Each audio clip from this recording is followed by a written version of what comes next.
Oke, bismillahirrahmanirrahim. Kita jumpa lagi pada sesi materi berikutnya, yaitu terkait dengan desain failure mode effect and analysis, atau biasa yang disingkat dengan DFMEA. Nah, sebelumnya DFMEA ini adalah turunan dari FMEA. Jadi FMEA ini atau failure mode effect analysis itu memiliki dua turunan, yaitu DFMEA dan PFMEA. Ya, di mana PFMEA adalah proses failure mode effect and analysis. Nah, sedangkan untuk saat ini yang kita akan bahas terkait desain failure mode effect and analysis. Nah, DFMEA ini pertama kali itu digunakan ketika dalam pengembangan satu roket ya, di tahun 1950. Nah, di mana di dalam pengembangan tersebut dia tidak berjalan dengan baik. Nah, karena kompleksitasnya dan kesulitan dalam kegagalan yang mengikuti segala tersebut, nah, muncullah FME ini. Ya, sebetulnya ketika itu sudah ada RCA atau root cause analysis, tetapi RCA itu untuk digunakan dalam menginvestigasi kegagalan ya terkait roket tadi itu belum bisa lebih cepat ya, karena dengan RCA itu roket itu baru bisa beres kegagalan ketika sudah difungsikan atau dioperasionalkan ya, atau ketika di trial. Tapi ketika dalam masa pengembangan, RCA ini belum bisa mengidentifikasi kira-kira apa kegagalan dari roket tersebut. Nah, sehingga muncullah di FMEA Design Failure Mode Effect Analysis ya, atau analisa dampak kegagalan dari sebuah desain. Nah, saat ini banyak sekali industri yang melakukan indikasi risiko ya, kemudian diambil perhitungannya dan mencegah kegagalan tersebut ya. Tetapi di FME ini mempunyai dampak ya untuk selain meningkatkan kualitas, tapi juga untuk meningkatkan safety atau keselamatan dan juga kinerja dari produk tersebut. Nah, definisi dari FME adalah suatu pendekatan ya, metode pendekatan yang digunakan untuk mengindikasi potensial risiko ya, dalam pembuatan atau pengembangan atau perubahan produk baru atau jasa gitu. Nah, jadi di sini ini adalah sebuah metode yang dilakukan oleh para desainer atau para R&D ya, ketika dia mengembangkan suatu produk atau jasa, dia sudah melakukan analisa kira-kira apa sih kegagalan yang akan terjadi ketika uh, desain ini diluncurkan menjadi sebuah produk. Nah, jadi sebelum produk ini direalisasikan menjadi satu prototipe, ya, nah si bagian R&D gitu sudah bisa menganalisa kira-kira kegagalannya apa, sehingga dari hasil analisis tersebut dia akan melakukan perbaikan ya berdasarkan dari RPN ya, atau risk priority number ya, yang nilai risiko ya potensial gitu ya. Nah, dari situ dia menganalisa dan memperbaiki sehingga dia bisa menurunkan RPN-nya. Jadi ketika sudah bisa menurunkan RPN-nya, dibuatkanlah atau dirasakan desain tersebut menjadi suatu produk atau jasa. Nah, di sisi lain, di FME itu adalah sebagai kelompok yang sistematis ya, yang melakukan aktivitas untuk mengevaluasi potensial sistem, produk, atau proses yang gagal. Gitu ya. Di sini DPA mengindikasi dampak ya, kira-kira apa sih dampak yang akan terjadi ketika desain ini gagal, dan hasilnya apa atau outcomes-nya apa dari kegagalan itu dan tindakan yang dilakukan. Gitu ya. Jadi dari analisa dampaknya apa yang terjadi, kemudian tindakannya apa yang akan dilakukan ya, sehingga dia bisa mengurangi atau mengeliminasi ya, atau bisa untuk menyediakan tindakan mitigasi terhadap kegagalan tersebut. Nah, kemudian bagaimana ya terkait dengan kinerja di FMEA gitu. Nah, risiko itu selalu berubah-ubah ya, berubah terkait dengan kegagalan baik itu untuk produk baru maupun perubahan desain gitu ya.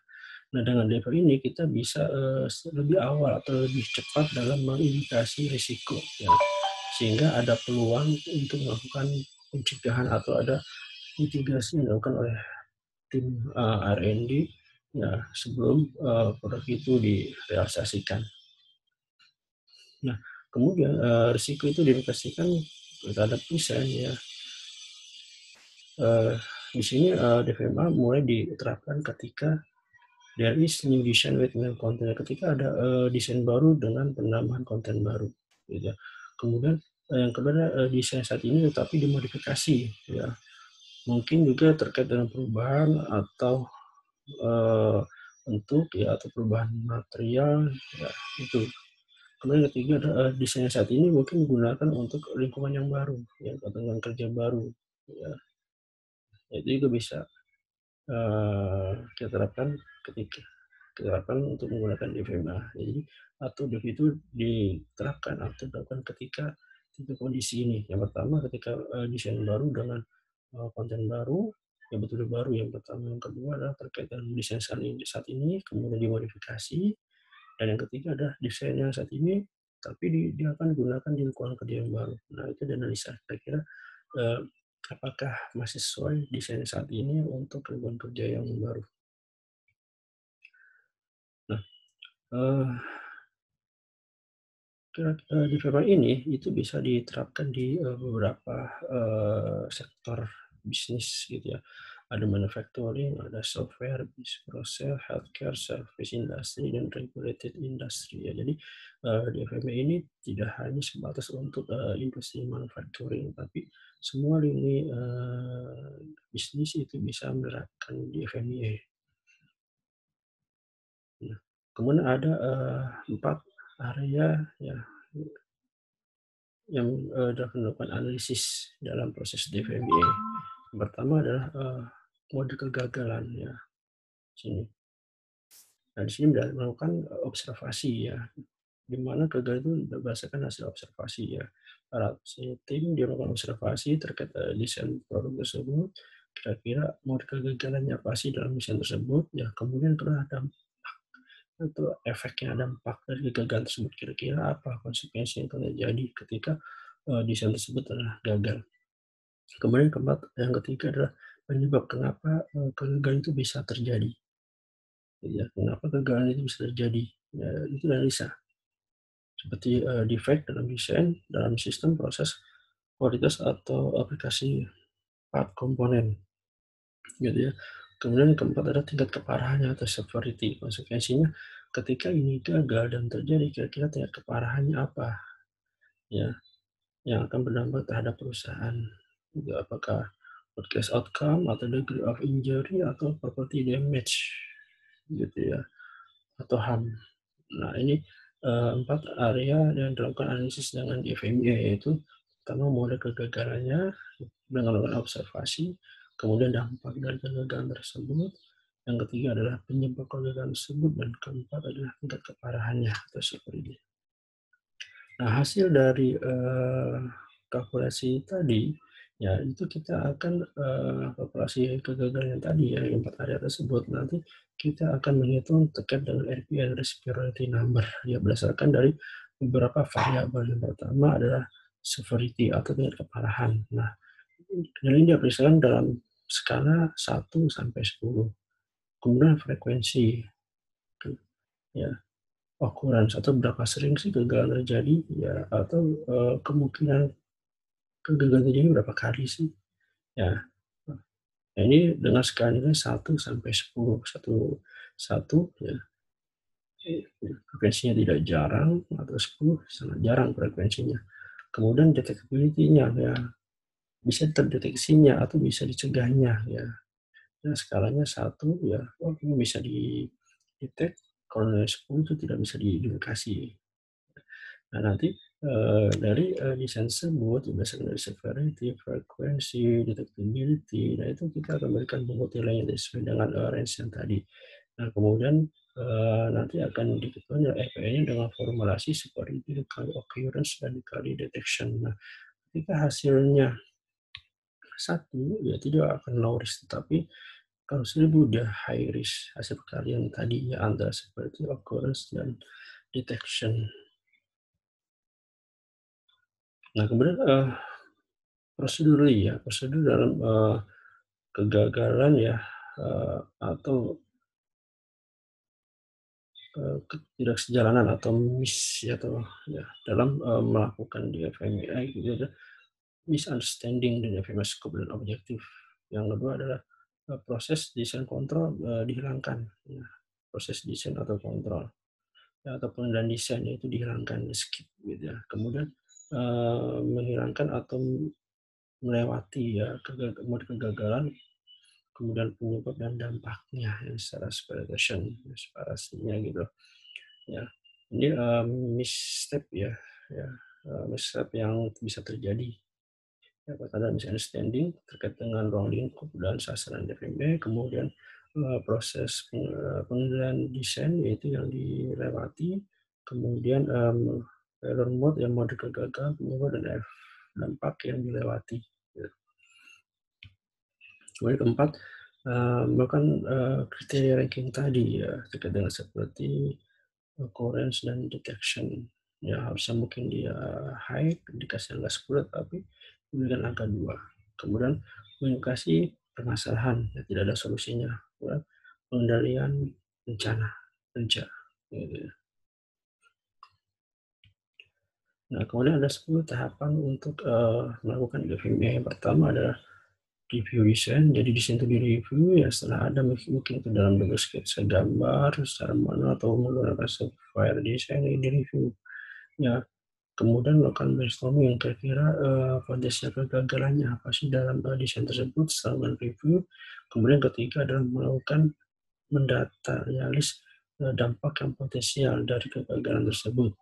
Yang keempat adalah memberikan peringkat dari severity atau tingkat keparahan. Yang kelima memberikan peringkat untuk frekuensinya, berapa sering sih kemungkinan gagal bisa terjadi. Kemudian yang keenam memberikan ranking terhadap detection yang mampu terdeteksinya sesuai dengan poin 4, 5, dan 6 ini sesuai dengan range yang tadi 1 sampai 10. Nah, kemudian tahap ketiga adalah melakukan kalkulasi RPN yaitu dengan cara mengalihkan antara severity, occurrence, dan detection.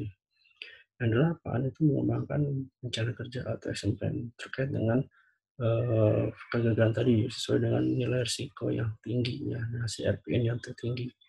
Setelah melakukan pengembangan, rencanakan dilakukanlah tindakan tersebut sesuai dengan langkah 8 sesuai dengan targetnya kapan, dan menghitung ulang lagi untuk RPN yang terbaru apakah setelah dilakukan tindakan perbaikan atau mitigasi terhadap risiko tersebut. Nah, apakah nanti RPE-nya akan turun? Misalnya awalnya mencapai 300, kemudian dilakukan step 8 dan 9 itu turun menjadi 100. Nah, FME ini harus selalu direview ya, minimal setahun sekali direview untuk mengetahui perkembangan dari RPN tersebut.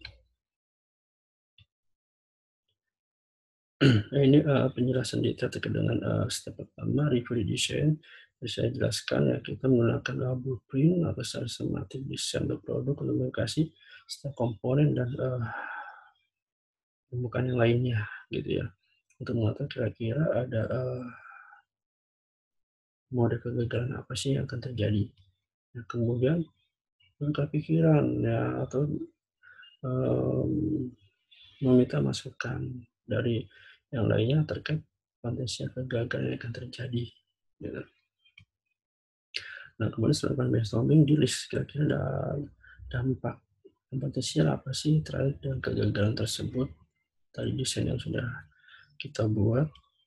Nah, kemudian tadi melakukan severity ranking. Di sini ada contoh pembuatan nilainya 2 sampai 4, 5 sampai 6, 6 sampai 8, 9 sampai 10. Silakan nanti disesuaikan. Nah, ini juga untuk severity rankingnya atau classification-nya ada kelas A, B, C, dan D. Disesuaikan lagi dengan apakah dia katastrofi, kritikal, marginal, atau minor. Nah, kemudian yang kelima memberikan ranking terhadap frekuensi yang terkait dengan kegagalan kira-kira berapa sering sih terjadi kegagalan tersebut akan terjadi gitu ya, atau most likely gitu ya. Dan ini adalah nilai rankingnya 1 sampai 10. Ya, silakan disesuaikan lagi dengan aktual tempat kalian. Kemudian keenam memberikan ranking dengan detection ya. Nah, typical ranking detection dapat mengikuti bawah ini ya. Value prevent through design solution ya. Value ya kegagalan dicegah dengan melakukan solusi, memberikan desain, solusi desain atau standar desain ya, atau matras standar. gitu. Ya.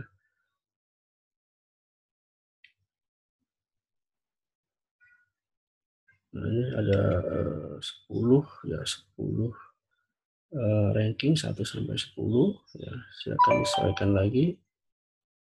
Nah, kemudian nanti dihitung RPN-nya dan ketujuh dengan melakukan perkalian. Ya, ini sesuai dengan manual dari Form IAG, ini Automatic Industry Action Group ya. Jadi sebenarnya RPN-nya awal muncul dari asosiasi otomotif gitu ya. Kemudian jadi the action plan langkah ke-8 dari hasil event tersebut mana yang memiliki nilai risk tertinggi, kemudian dirancang atau kembalilah tindakan yang akan dilakukan. Setelah dirancang, kemudian dilakukanlah tindakan tersebut. Ya, tahap 9. Nah, ketika di action plan itu bisa kita menggunakan design of experiment atau menggunakan Pokayoke mistake proofing. Ya, ini toolsnya, gitu ya. Toolsnya dalam action plan. Atau bisa menggunakan desain for assembly and design for manufacturing pada level ini sudah kita bahas di materi sebelumnya dan melakukan simulasi. Nah, ini adalah tahap 9 take action ya, dari pengembangan action plan tadi kita lakukanlah kegiatan tersebut. Kemudian hitung lagi RPN-nya apakah mengalami penurunan atau tetap akan meningkat. Nah, ini contoh worksheet di FMEA. Ya, di sini ada item, ada pelanggan, ada model, tahun model, ada tim inti, ada penanggung jawab desain, ada tanggal, ya di sebenarnya siapa, FMEA, tanggal FMEA, number. Di sini ada beberapa kolom, ada item function, ada potential failure mode, ada potential effects of failure, severity yang tadi ranking kita masuk ke sini, classification tadi ada kelas A, B, C, D, kemudian ada potential cause-nya apa, di sini frekuensi atau occurrence nilainya berapa, kemudian current proses control prevention, apa yang dilakukan pencegahannya, kemudian kalau control detection proses yang pada sekarang untuk bisa mendeteksi kegagalan tersebut. Nah, nanti berikan pembobotannya. Kemudian dikalikanlah tadi seperti occurrence dan detection di sini muncul. Nah, kemudian di sini akan mencari recommended action-nya apa terkait dengan kegagalan tersebut. Nah, target penanggung jawab targetnya kapan harus selesai. Nah, di sini dilakukanlah tindakan tersebut, ya, misalnya memberikan jig, ya, misalnya gitu ya. Nah, kemudian kita lagi seperti current detection-nya untuk melihat RPA-nya apakah ini turun dari yang sebelumnya. Dan ini adalah contoh di FMEA yang sudah diisi. Ya. Oke, jadi FMEA itu memiliki dua turunan, ya, ada design failure mode and effect analysis, kemudian ada proses failure mode and effect analysis, gitu ya. Ini ada dua itu, tapi format worksheet-nya itu bisa kita gunakan format yang sama seperti ini. Jadi untuk di FMEA kita pakai format ini dan PFME juga kita pakai format ini. Tetapi berbedanya ketika di FMEA kita melakukan analisa dampak dan model gagal ketika desain sudah ada gitu ya, ketika desain masih tahapan desain belum dibuatkan realisasi produknya gitu. Sehingga diharapkan ketika desain tersebut dirasakan itu kegagalannya lebih turun ya, atau tidak banyak kegagalan ya, kegagalan itu tidak jadi probabilitas tidak besar gitu ya. Nah, kemudian setelah dari sini kita masuk ke proses failure mode and effect analysis. Nah, itu yang akan dibahas dalam materi selanjutnya. Ya, jadi saat ini kita batasi sampai di FMEA saja. Ya, pengenalan di FMEA ya, atau mudah-mudahan sih ketika kalian sudah memahami di FMEA terkait dengan proses FMEA itu lebih mudah lagi karena untuk penilaiannya seperti occurrence detection juga sama pembobotan nilainya. Ya, hanya beda di proses analisa kegagalan saja. Kalau ingin desain ketika tahapan desain, proses ketika akan masuk dalam tahapan proses ketika kegagalannya apa yang akan terjadi, gitu ya. Oke, baik, itu saja penjelasan singkat terkait dengan FMEA. Semoga bisa menambah wawasan kalian. Terima kasih. Wassalamualaikum warahmatullahi wabarakatuh.